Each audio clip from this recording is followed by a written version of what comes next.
ദേഹപുഷ്പാഞ്ജലി എന്ന് കേട്ടിട്ടുണ്ടോ? ഇത് വെറും ഒരു വഴിപാട് മാത്രമല്ല. അതിന്റെ അർത്ഥം അറിഞ്ഞാൽ നിങ്ങൾ അത്ഭുതപ്പെടും.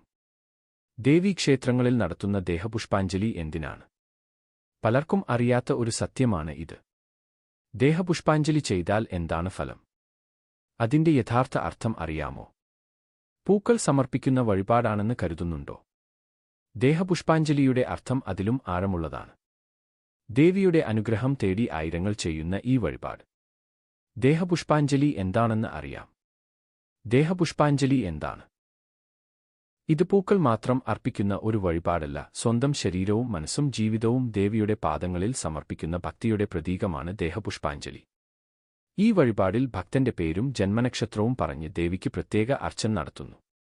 ദേവിയുടെ അനുഗ്രഹം, ആരോഗ്യസൗഖ്യം, മാനസിക ശാന്തി, കുടുംബക്ഷേമം, ഐശ്വര്യം എന്നിവ പ്രാർത്ഥിച്ചാണ് ഈ വഴിപാട് നടത്തുന്നത്. ദേഹം എന്നത് നമ്മുടെ ശരീരത്തെയും പുഷ്പം എന്നത് വിശുദ്ധിയെയും ഭക്തിയെയും സൂചിപ്പിക്കുന്നു. അതുകൊണ്ടുതന്നെ ദേഹപുഷ്പാഞ്ജലി എന്നത് ഭക്തൻ തന്റെ ജീവിതം ദൈവചൈതന്യത്തിന് സമർപ്പിക്കുന്ന ആത്മീയമായ ഒരു പ്രാർത്ഥനയാണ്. നിങ്ങളുടെ സമീപത്തെ ദേവീക്ഷേത്രത്തിൽ ദേഹപുഷ്പാഞ്ജലി വഴിപാട് ഉണ്ടെങ്കിൽ അതിന്റെ രീതികളും സമയവും ക്ഷേത്രത്തിൽ നിന്ന് നേരിട്ട് അന്വേഷിച്ച് മനസ്സിലാക്കുന്നത് നല്ലതാണ്. ഭക്തിയോടെ പ്രാർത്ഥിക്കാം. ദേവിയുടെ അനുഗ്രഹം ജീവിതത്തിൽ നിറയട്ടെ.